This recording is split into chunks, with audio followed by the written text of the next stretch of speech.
I cannot believe it is already June 17th, 2018. This summer is whizzing by with a gusto. Before we know it, it's going to be the 4th of July. And there are two things I like to partake in around the 4th of July. One, I always watch this movie. Two, I like to reminisce on the Kiss Freedom to Rock tour. And lastly, I like to enjoy a bomb pop. And that brings us to the topic of today. Welcome, fellow Kiss fans. Welcome to a new episode of It's All For You Demons, celebrating the fun of being a Kiss fan. And today, we celebrate both the frightening and fun experiences of being a Kiss fan as we remember the Freedom to Rock meet and greet experience of July 2016.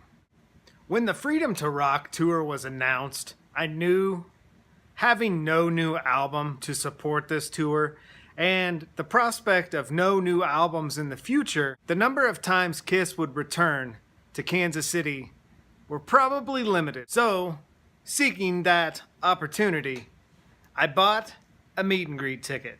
One ticket, one meet and greet pass, guaranteed me a front row seat, and guaranteed me a day of Kiss fun. And when it comes to meet and greets, I know a lot of people have very strong opinions. To justify my thoughts on a Kiss meet and greet, it's really more than just meeting Gene, Paul, Eric, and Tommy. To me, it is buying a ticket for an event, an all-day Kiss event. Non-stop fun. Now, given my naivety to the meet and greets, the instructions showed up in my email box and it said, limit 2 autographs. I took this to mean we can only bring 2 things. And maybe that was the case. However, there were people that brought 8 items. 2 items for Gene, 2 items for Paul, 2 items for Eric, 2 items for Tommy. 2, 4, 6, 8. 8. So while some other people in the line had 8 items to get signed, I had 2. So when I was racking my brain of items I wanted to get autographed, several items kept popping up. I kept thinking the comic books, Dynasty, my all-time favorite album. But then the idea that Eric and Tommy are now members of the band, I really didn't have a lot of stuff with Eric and Tommy on it. So I knew I had one item I definitely wanted to get Paul's autograph on. And the Paul item I wanted to have signed was this poster. I have had this poster since I was a senior in high school. This is me wearing my Paul Stanley airbrush shirt.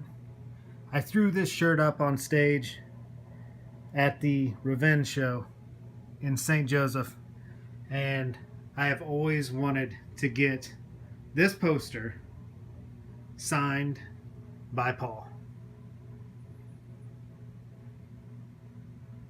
So that took care of Paul. Now, Gene, Eric, and Tommy.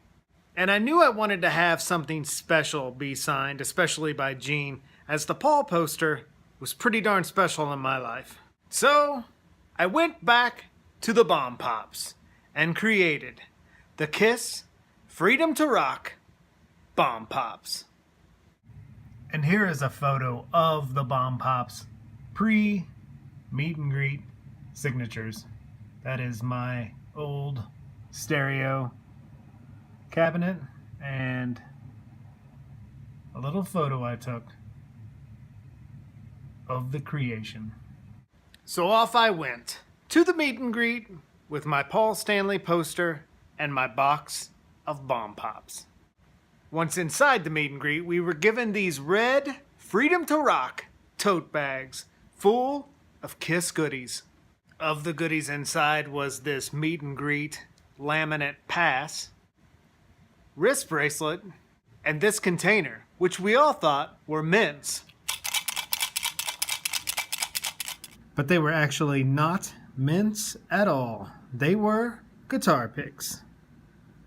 Next up was the acoustic performance. The band played an intimate show backstage for all the meet and greet ticket holders, and that was a cool part of the day for me because the band played Hide Your Heart, and I have a huge soft spot for the Hot in the Shade record, so that pretty much made the dent in my checking account worth it. At the acoustic performance, I was able to catch these two picks from Gene and Eric. I wasn't really on Paul and Tommy's side. I was pretty much directly in between Gene and Eric, but catching these was pretty cool. Then came the meet and greet. Paul entered first, signed my poster. Good day, sir. Next up was Tommy, signed the Bomb Pop box. And then Eric Singer, who not only signed the box, but talked to me about what it was. So, as Eric Singer is signing the Bomb Pop box, he begins to tell me that they were just in Australia, and in Australia they had Kiss Ice Cream, which would have been the re-release of the 1970s ice cream treats, the Kiss Thunderbolts. I explained to Eric that this was just something I created specifically for today. He laughed, and then things got interesting. Eric looked at me directly in the eye and said, "Watch this, I'm gonna wind up Gene." He then grabbed my box of Bomb Pops, turned to Gene and said, "Hey Gene, they have Kiss Ice Cream in Kansas." Turned back to me, patted me on the shoulder and said, "Have fun with that." Now I've never ran into Bigfoot or a Sasquatch, but I have a feeling if I ever did, it would pretty much be like the event that transpired that day. And then Gene stops signing autographs, pulls out his phone, and immediately walks in my direction. Holding his phone, he simply says, "Front." So I'm thinking, sweet, he wants a picture of the Bomb Pops. And then he says, "Side." And it was at this point that I think I'm pretty freaking cool, and I'm getting my picture taken by Gene Simmons. So in my head, I'm thinking, here I am, holding my Bomb Pop box, real proud, like. When in reality, I'm sure this is what he saw.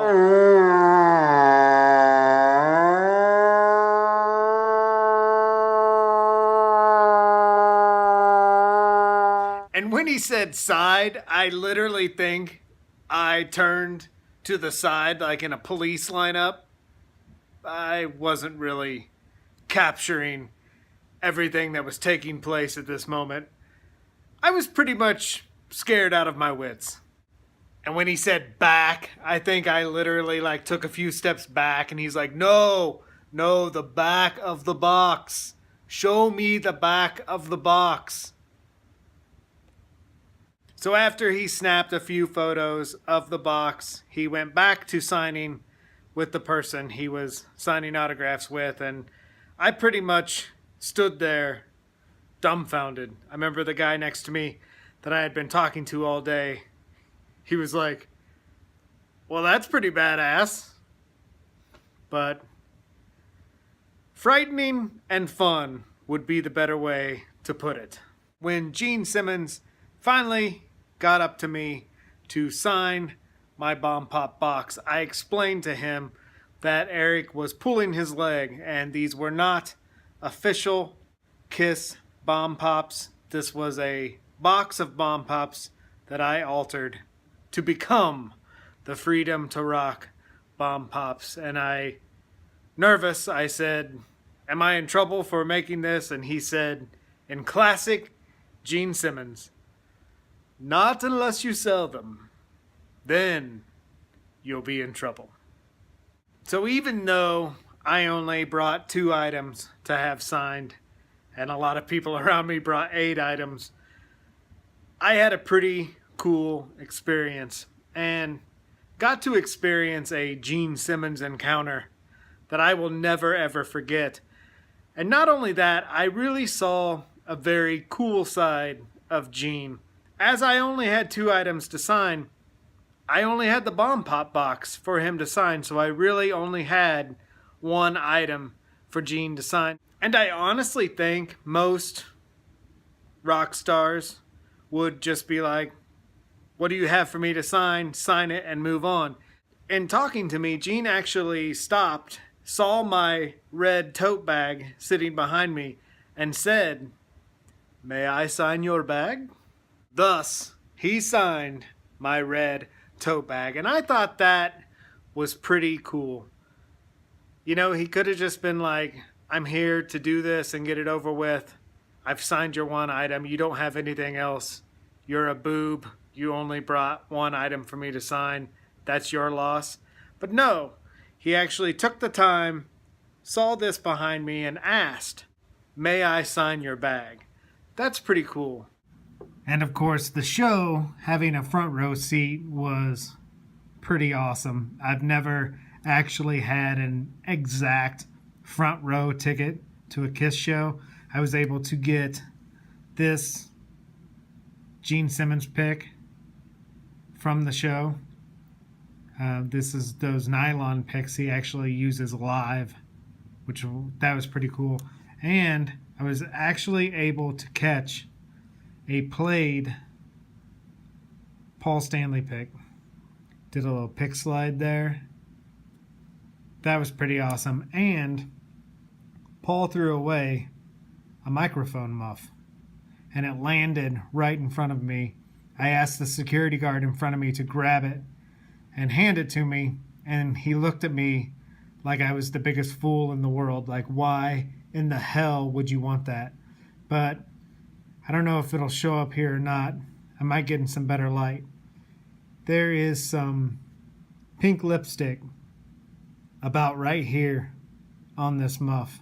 So you can kind of see the pink lipstick as I bring this closer. There's a pink spot and then a pink haze there in the corner. And I was literally beside myself, holding this in my pocket for the remainder of the show. A lot of fun right there. A lot of freaking fun. All in all, I don't know if the meet and greets are for everyone. I know it's a lot of money, and I know there's the whole school of thought of I'm not going to pay to get someone's autograph. But when I look at it, I think about this. I remember when I bought the ticket, I felt sick. There was a lot of money to spend. But then, after I hit enter on that transaction, I looked around my basement and I saw the posters that have been on my wall since I was in high school. And suddenly, the number of posters really meant something to me. I was like, for years, I have grown up with these guys all around my wall. They are more than just a band to me. They are my life. I am a Kiss fan, and I deserve this. I think we all deserve this. I think everyone who's a fan of the band should partake in a cruise or a meet and greet at least once, or a convention at least once, because spending an entire day with something you love is an amazingly fun time. Thank you for hanging with me. Take care. Be safe. Happy Father's Day to all the dads out there, and I will talk to you soon.